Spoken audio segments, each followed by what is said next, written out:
far as logistics go for the exam, for the written it's pretty much as you'd expect. The one thing I would say is arrive early, and probably about half an hour beforehand, just to make sure you're not flustered when you arrive. They pull you all together outside the room, and then about 5-10 minutes before the exam you go in, you take your seat, make sure you've had a look at your number before you go in, because there's quite a few people who forgot their candidate number, and that just creates last minute stress that you really don't want.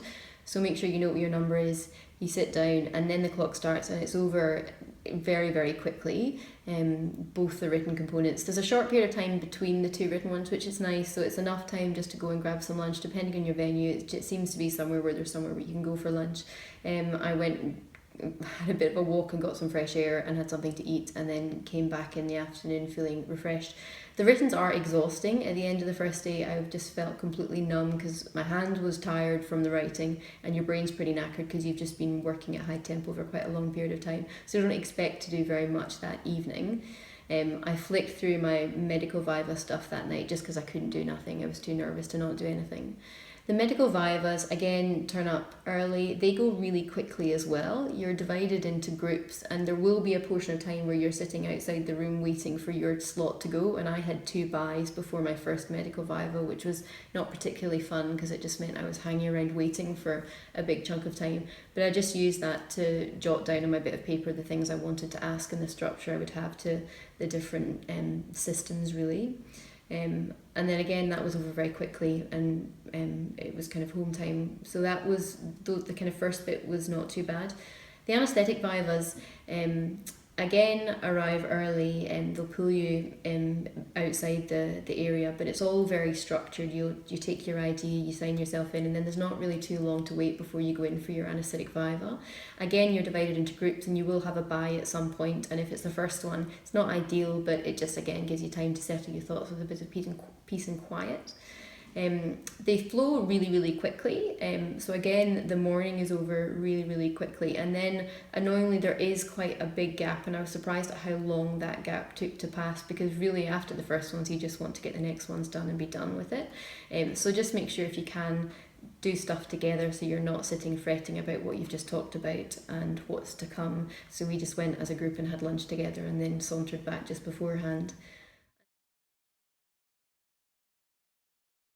The approach to the exam I had was I started well in advance to study, and had a plan of the way of working through the syllabus from the beginning, by going through the learning objectives, which I didn't do for the primary, but I think because there's so much you could possibly look at for the second part, that if you use a syllabus as your rough guide, it guides you through pretty well roughly what you need to know for each area. And I just read a little bit around every bullet point.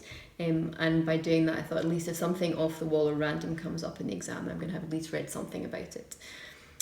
So that was the way I started, and there are various different resources out there. You can go into as much depth or as little depth as you want, but I think going too far beyond the Oxford Handbook of Anaesthetics, Oxford Handbook of the Anaesthetic Emergencies, and the various different notes that are pulled and that are going around electronically is probably going a little bit too far, and that as a basis is probably pretty much all that I used, and it got me through, so hopefully it would get through most other people as well. For each of the different components of the exam, I had a slightly different way of going about them, and mainly it was my focus, I guess, was more towards the anaesthetic vivas and the writtens in terms of knowledge base, and the medicals I left deliberately till quite a little bit closer to the exam, because it was something that was probably less familiar and less useful on a day-to-day basis. So from the anaesthetic, the written point of view, I think very early on, looking at any case, having some kind of structure to the way you're going to approach any answer, whether it be in a verbal form from the viva or the written form, is having a structure to your answer. So for any question I got, it was trying to break it down into preoperative, intraoperative, postoperative, or patient factors, anaesthetic factors, surgical factors. And when it came to the SAQs on the day, I found it was a huge help to do that. So for every question that was asked, my opening statement was, my key concerns for this case are XYZ, or my approach to this patient is XYZ, and then I expanded on it. And it meant that for the question, when I was actually writing it, I had a structure to follow because I'd already outlined what that structure was at the top of the page.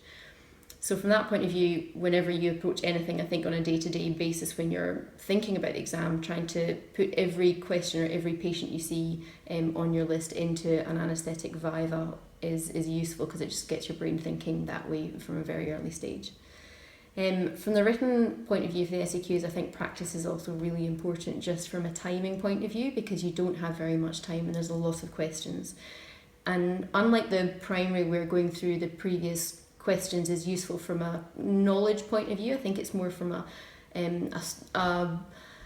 a skill point of view in terms of answering the question, because the content is not that often repeated. So the syllabus is where the content is, and I think the SAQs, the previous papers, are useful just for practicing writing the exam in the time period, and getting used to that structure of the pre-op, intra-op, post-op, or whatever structures you come up with. On the day, making sure you are timing yourself. So I had a watch that I had off my wrist on the table, making sure that I kept to 10 minutes per question, and if I was writing too much at 10 minutes I just stopped and moved on to the next question. I went through the paper 1 to 15 because I knew that if I spent too long trying to work out which questions to do in a funny order, I would just end up getting mixed up. So I wrote whatever I could to begin with, and then I came back to any of the questions I had more time to answer at the end of the paper. So from the anaesthetic writtens, that's probably the main bits of advice I can use, and not wasting too much time with long convoluted paragraphs. Bullet points and expanding on them, I think, is a really good way of being concise and showing that you've also got some kind of structure to your answer. As far as the MCQs go, I think don't focus too much on the detail. Go through the previous papers, come up with an answer, and do that in a group is a good way of pooling cumulative brain cells rather than going through them all on your own. But don't stress too much about the details. There will always be questions that you can't work out the right answer to. The Black Bank's a fantastic resource, but there will be multiple discussions that go on for pages about the right answer. Don't get bogged down in it, just pick the one that you would go for on the day. The answer the question may well be subtly different on the day anyway, and just have it in your mind what you would do for most of those questions. And then just move on. And I think a lot of people have got them, and the one thing I found most useful for the MCQs is app on your phone. There are various different ones going around, and it's just a good way of ticking over content while you're sitting in theatre. For the medicals, I think just having a general background knowledge of the most common conditions is pretty essential, and having, the way I divided it up was having all of my notes I did electronically, and I had a note on the examination and the history for each of the main systems, and then I read through the slightly more random things like the thyroid examination and the very specific, the cranial nerves, or the slightly more odd ones, and just read around the background of those conditions a little bit just so that I wouldn't be thrown. And having a system for examining, so regardless what the system was, I was always going to start at the hand, move my way up the arm, go to the head, down to the neck, chest, belly, legs, whatever, just so that even if you get something you don't know what you're looking for, if you follow that pattern in a flowing way, you're going to probably cover most of the signs if they're there. And on the day, not being flustered by the fact that it's something that you're not familiar with, just making it look as though you're doing something confidently and competently, I think gives the good impression to the examiner. And being considerate to the patient, speaking slowly, trying to have a system again of things to ask. And before all the medical vivas, I just dashed down a bit of paper, which you can do before you walk in the room, the main things I wanted to ask that I knew I quite often forget, like social history and the risk factors for things, just to make sure that I didn't miss anything obvious. And then when you present it back, trying to be as succinct as possible and not just regurgitate everything you've already said, because it just wastes time that you could be scoring points. And that was really the main thing. And the other thing for the medical vivas was just having a list, again in your notes somewhere, of the common causes of the abnormal signs like hepatomegaly or whatever it happens to be, just that you sound slick if somebody asks you what the findings you have could be indicative of.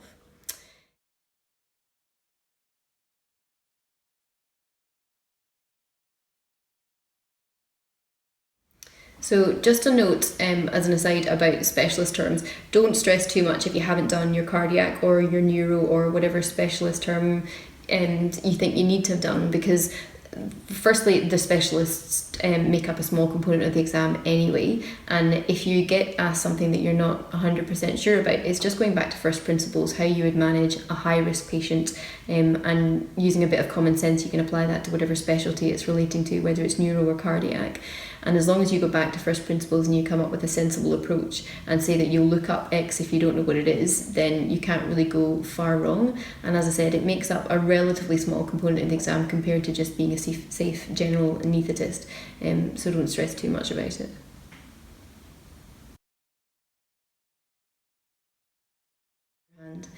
And then afterwards, it's just the stress again of knowing that you've got 2 hours to wait until the results comes out, and that is difficult. So again, find a pub, which is what we did, and just go and relax as a group together and don't stress about it. And then we all went back to get our results together. Again, it's a very smooth process. They do things when they say they're going to. They don't keep you hanging around. They know you're stressed. And at the end of the day, if you can go to the drink ceremony, I definitely think it's worthwhile doing, because it's just nice to speak to everybody else. They've put a lot of effort into making this occasion for you. It's really nice to meet the chair and just have a drink and just say thank you to the people who've put all the effort into making the exam. So I think it's definitely worth doing. And it's also an opportunity for your other half, if they're there, just to relax and meet all the people that you've been spending your life with for the last year, pretty much. So it's definitely worth doing. Thank you.